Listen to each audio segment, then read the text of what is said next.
Hello everyone, once again, my name's Michaela and this is LycanhoodReads. Thank you for joining me today. I hope everyone has had a great month of November. Today is actually the last day of November, so we're rounding the corner here.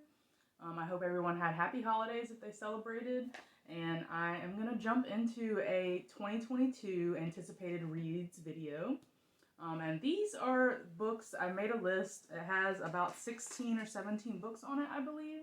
And these are just books that caught my interest, that I've heard about, that I hope to read in 2022. Some of them I'm a little on the fence about, but the synopsis or sometimes even just the covers were enough to get me interested and to want to put them on this list and share them with you guys. So without further ado, I'm going to go ahead and jump into it.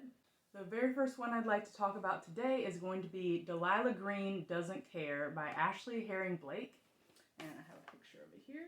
This cover is pretty exciting. Prepare. Bam! Take a look at that. That is a new adult sapphic romantic comedy that we can expect on February 22nd. All the dates I have written down are tentative. I did my best to research and try to get the right ones on Goodreads and Amazon with the publisher and whatnot. But these things have a tendency to change. And also, sometimes it's just hard to find that information. And right now, the industry is having some issues getting books out due to like a massive paper shortage and other supplies and things like that. So just keep in mind, I have these dates, but they could change. Anyway, so that's February 22nd for Delilah Green Doesn't Care. It's a sapphic romantic comedy. It's new adult, so it is not YA, not technically. And it is about a big city photographer who comes back to her hometown and meets a small town bookstore owner who is also a single mom. I think there might be some enemies to lovers vibes based off what I read. It sounds like they clash a lot, have a lot of sexual tension and arguing, but eventually, of course, fall for each other. I am just totally in love with this cover, totally in love with this concept, and I'm just really excited to be getting more sapphic, silly contemporaries. I'm totally here for it. Up, I have, let's see, the Circus Infinite by Can Wong, and I believe he's an American Asian author. So that is a sci-fi crime mob story, is my understanding. The plot implies that it has a lot to do with the mob and crime in this sci-fi society. Like it's called a pleasure planet, which sounds pretty fun and full of debauchery. So I'm guessing this is just like a sort of underworld, seedy underworld type of planet where our main character goes. He runs away and joins the circus and gets involved with these people that he should not have, and there's sort of a big thrilling mob story behind it all, as well as some found family runaway to the circus vibes. My understanding is that this is possibly queer. I couldn't quite find anything to confirm that, but I got the sense that it might be queer. So keep that in mind, even if it's just a side story or side character or something. And let's see, I have that coming out on August 3rd of 2022. So that's still a ways away, but regardless, I think it sounds pretty cool. I'm unclear on if this is adult or YA. It doesn't specifically say that it's YA, so I'm gonna go forward assuming that it's adult until something otherwise tells me that it is not. Sweep of Stars by Maurice Brodeus. I don't want to butcher that name, but this is a pretty awesome cover. If you guys look down there at the bottom, is where the art really shines. And this is a, I believe, West African inspired sci-fi epic. The beginning of a trilogy. I would suspect the beginning of a trilogy. And I don't know much about the plot other than I think it involves a lot of kind of political intrigue, the way a lot of sci-fi epics do. And I know that it's about a branch of humanity that split off at some point and went into the stars to establish a more utopian society on other planets, including Mars and somewhere called Titan, which I think is a moon. And that society still has contact and trade and whatnot with Earth, the original Earth, but they've broken away from the way the Earth does things, the violence, the chaos, the general environmental disasters. And I understand that this has a rich African mythology involved in the world building, rich African culture, I hope. And I'm really just excited to see it. I don't know much about the plot, but I'm definitely here for the vibes and just for something different. That cover is really gorgeous. I'm into it. It's called Sweep of Stars, and I have that coming out in March 29th to be specific. Okay, this is an exciting one. Let's see, they're all exciting. That's why I wrote them down. The Blood Trials. Now, it's unclear to me if this is YA or like new adult. This is obviously a pretty young woman, or maybe it's neither. Maybe it's just, I don't know how old she is. But the cover is definitely YA leaning, but I'm kind of digging it. Like, that's pretty awesome. And this is by N.E. Davenport. I got that one pronounced. And that's The Blood Trials. It's the first book in a new duology. It's a sci-fi. It's kind of a sci-fi fantasy hybrid, is my understanding. So a little mix of both.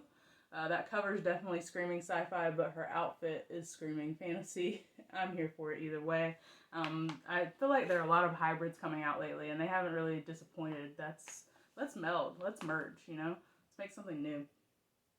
The author and the main character both are women of color, which is exciting. And my understanding of the plot is that she has to enter a duel or like some sort of tournament or trials to receive something called the Blood Gift. And this is actually called the Blood Gift duology. So she enters into a tournament of some sort where the reward is powers, abilities. I'm not sure what the reward is, but she's in it for vengeance, for power, and for the aesthetic. So that's why I'm here too. Check that out.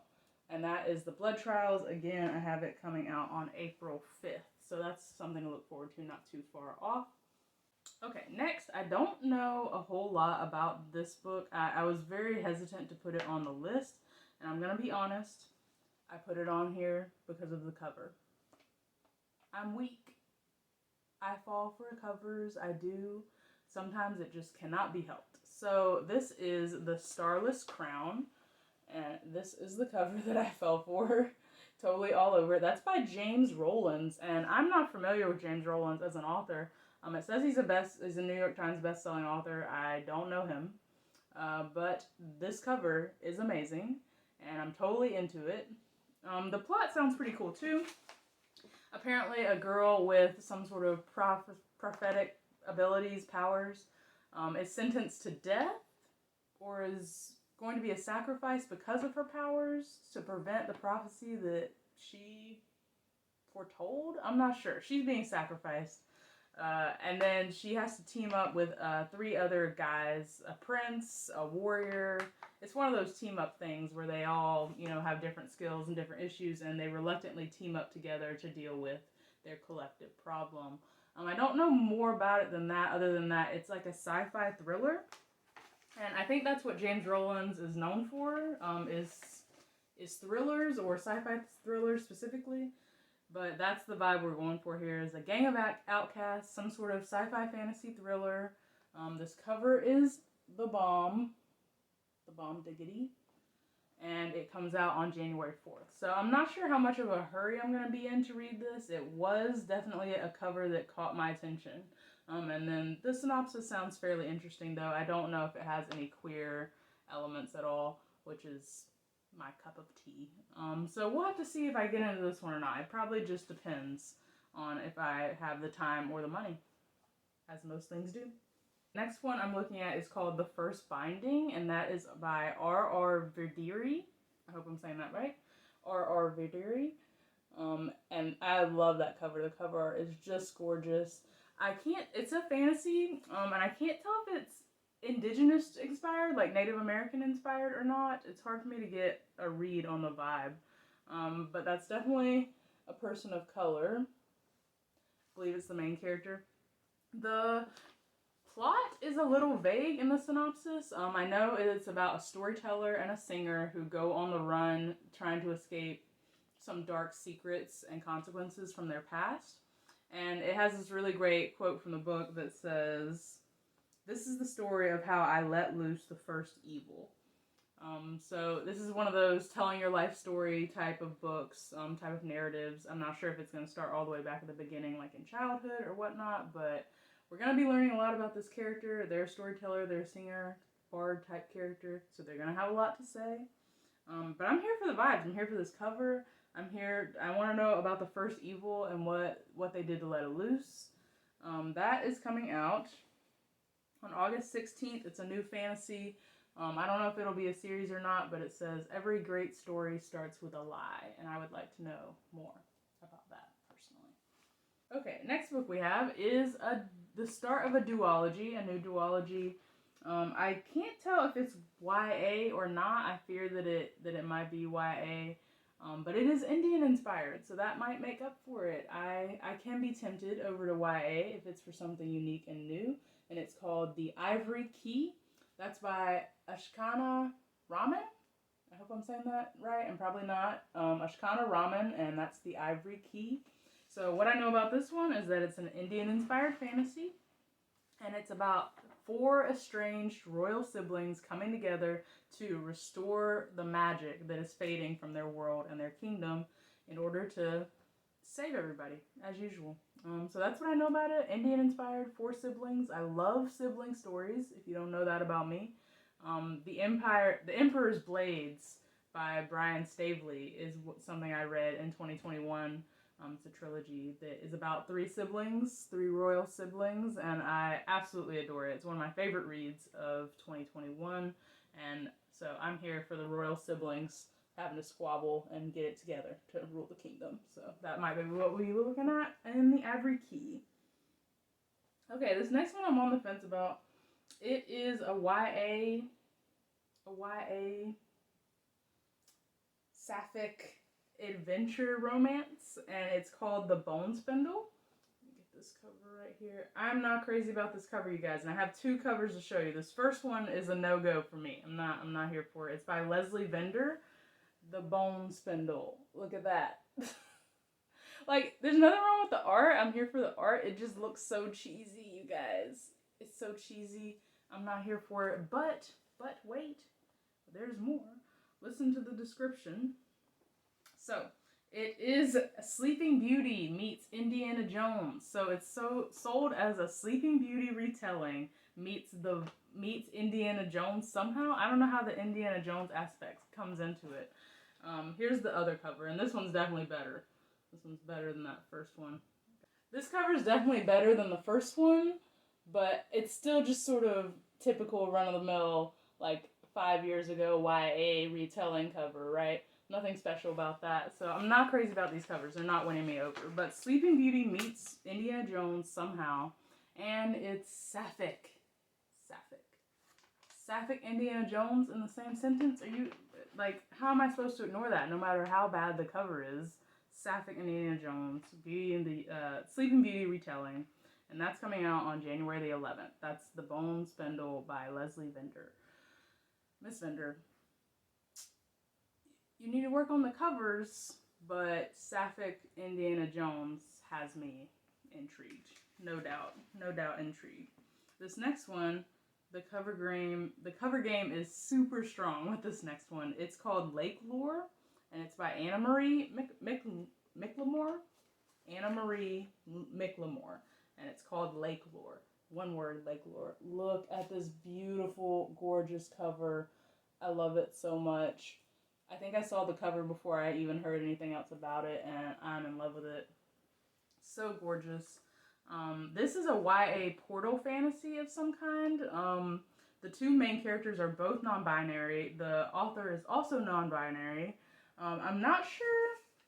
It wasn't made clear to me. I don't know if they're Hispanic or indigenous, Native American. I'm not sure. I can't tell from the cover art, and I couldn't tell from what I read about the author either. So, but either way, I believe they're people of color. They're non-binary. All this is very exciting. That cover is super exciting. It's a YA portal fantasy about 2 best friends who discover another world under the lake in their town, and they go on some sort of magical adventure that involves that. I think one of them maybe gets sucked into it and the other has to go rescue them, maybe. I'm not sure. But this cover has me. You know, it's a non-binary rep. It's got people of color. I don't know how I'm going to ignore it. I probably won't. It comes out on March 8th, and I'm going to have to read it. It's gorgeous. Gorgeous cover. Okay, I have a couple of sequels to talk about now. Those were a bunch of debuts. And I still have some more debuts, but I have a couple of sequels I wanted to talk about as well. Okay, so the sequel to Black Sun by Rebecca Roanhorse is coming out next year in 2022, and that series is called Between the Earth and Sky series. The second book is down there. It's called Fevered Star. Pretty amazing cover. I still like Black Sun's cover the best, but they're both good. Who are we kidding? They're both really, really good. So we have that one coming out on April 19th, so that's really soon. Black Sun came out back in 2020, I believe in like November or October of 2020, and it was very exciting. If you don't know about Black Sun, it is a new adult epic fantasy inspired by Native American culture here. South American and American inspired, so we're talking about indigenous cultures here, we're talking about Aztec, we're talking about Mayan. Very excited about that mythology. Here, I'll just draw you in with, there are giant warbirds that people ride, ravens, kind of raven-y crow things. There are dark sirens, some sort of mermaid society, exciting. And there is a bi character, and there are non-binary characters as well, just in the society overall. There is one in the first book as well. I don't know if they'll be reappearing in the second book or not. But we got Fevered Star coming out on April 19th. That's a sequel that I'm sure a lot of people are excited about. The next sequel I have, switching gears almost entirely, is Husband Material. Husband Material by Alexis Hall. I read Boyfriend Material this past year. It is a new adult rom-com. It's just fun. It's a fun, silly love story between these two guys that can't get together. The first book, it's called Boyfriend Material. It's a lot of awesome fake dating tropes, like a messy, type B personality meets type A and fall in love. It's totally cute. I loved it. I was really into these last winter and spring. They're perfect for audiobook. And in this one, I guess there is, spoiler alert, they got together at the end of the first one, and now they're thinking about getting married, I guess. There's pressure. It's a new adult, so there's all that pressure to get married, which I understand in your late 20s. That's by Alexis Hall. And this is the sequel coming out. Excited to see it. It's coming out in August 2nd. I couldn't get an exact date. So August 2nd or just sometime in the summer of 2022. Pretty excited about that one. It's a quick, fun read. Why not, right? Aha. Keeping with the queer vibes, I have All That's Left in This World by Eric J. Brown. That is going to be a post-apocalyptic YA queer adventure romance. That's a lot of words and a lot of things that are exciting to hear about. So I don't read much post-apocalyptic fiction anymore. I did a lot when I was a teenager and got kind of burned out by it. That was back during like the zombie craze. And now I feel like it's coming back a little bit, not for me personally, but the post-apocalyptic thing is coming back because of the pandemic. This is also about some sort of deadly virus. I don't know the details of the virus. But yeah, I'm not excited about the deadly virus thing, but I am into apocalyptic fiction. I have been before. Haven't read one of those in a long time. And this is a queer YA adventure with a male-male romance. I love this cover. There's another cover for it. I like both of them, but I feel like this one is just so intimate and kind of like encapsulates the loneliness of a post-apocalyptic world. Let me see if I have the second one. Whereas this one is a little sillier. Can't see it very well. That one's a little sillier, more on the adventure side and less romantic. I like both the covers though, they're both good. This one, beautiful. So that is All That's Left in the World by Eric J. Brown, and that's coming out on March 8th. I'm definitely going to have to check it out. It's just good vibes. other than the deadly virus. Another good vibes, in keeping with the male-male romance theme, is Out of the Blue by Jason June. Now, this cover, I have a lot of mixed feelings about it. It is YA. And it is YA, and it's a mermaid fantasy. I don't know how to describe it. It's fantasy because they're mermaids, but other than that, it's contemporary, right? So, YA, queer, mermaid meets lifeguard romance. The author is genderqueer as well, which is exciting. I don't know if the characters are genderqueer or not. I think not. Maybe the mermaid is, but either way, genderqueer author, which is exciting. Male-male romance or some sort of queer romance between a mermaid and a lifeguard. And I like a lot of those things. I like a lot of those vibes, even though I'm not crazy about this cover. I think it'll be silly and cutesy. I'll probably read it just because I can't resist. I gotta know. Is it good? And that's coming out on May 31st. Right? Yes. May 31st, Out of the Blue by Jason June, who I believe also wrote Jay's Gay Agenda. I haven't read that, but I know that a lot of people did and enjoyed it. Switching gears over to Sapphic again.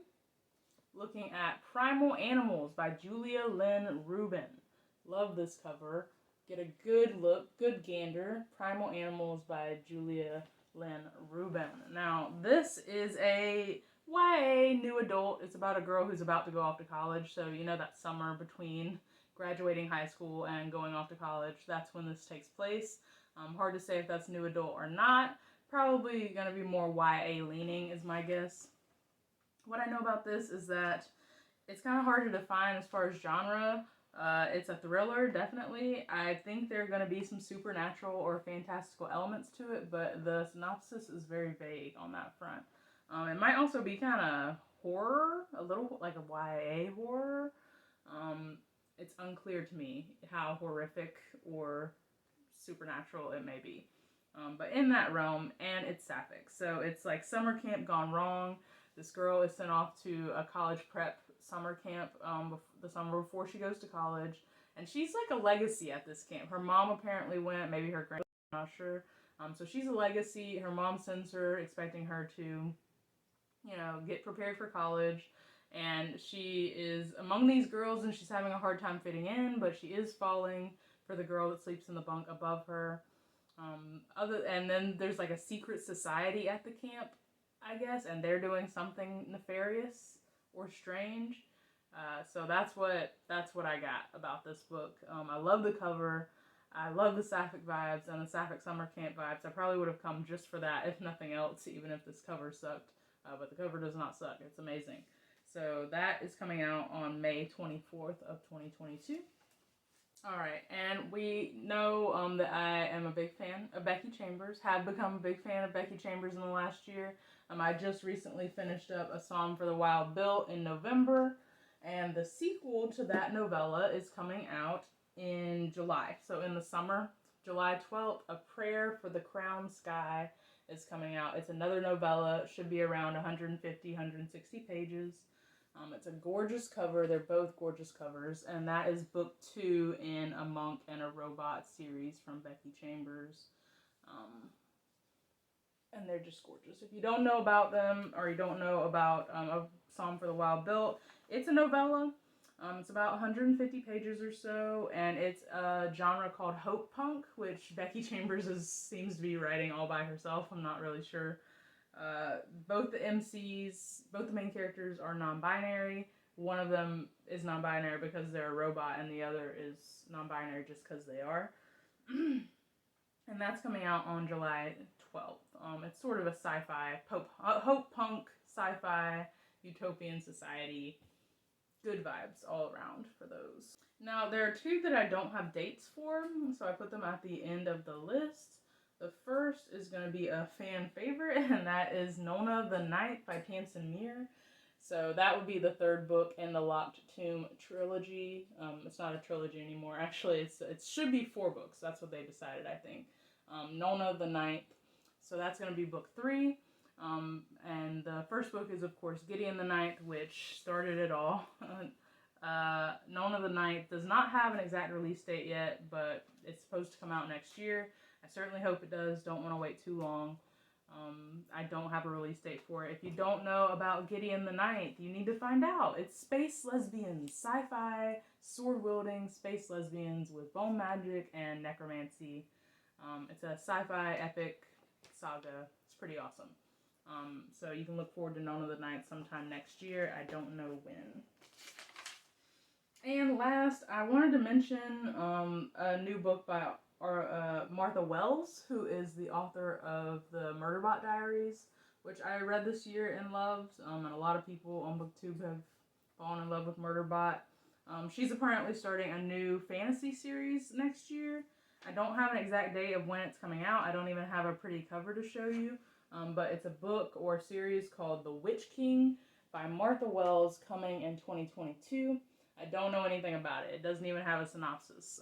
So I don't know anything about it except that it's by Martha Wells, who I've been impressed by. If it's anything like Murderbot, then it's going to be a hit. But it is a fantasy series this time and not sci-fi. So that's the last one I wanted to talk about. Again, these are just a few of the anticipated releases for 2022 that I'm excited about. There may be more, of course, and I can't say for sure that I'll get to all of these. I'm not prioritizing new releases in 2022. I'm prioritizing catching up on my TBR, all the books that I've wanted to read for the past couple of years and haven't gotten to. And I'm, of course, wanting to read more classic sci-fi, more diverse sci-fi and fantasy. So I'm looking for, like, queer, I'm looking for authors of color, people of color, main characters of color. I'm looking for different inspired fantasies and sci-fis, like the Indian and West African inspired ones that I mentioned on this list. Just looking to read more different things, and of course catch up on the things that I haven't read yet. So that's what's going to be happening in the new year. These are the anticipated releases, and I hope to hit you back with probably a November update. I've been mood reading, so not necessarily a wrap-up video because I'm not doing TBRs, but I'll probably just let you know what I've been reading lately over the holidays. Anyway, if I don't see you, have a happy new year, happy holidays in general, and everyone be safe. Thank you. Goodbye.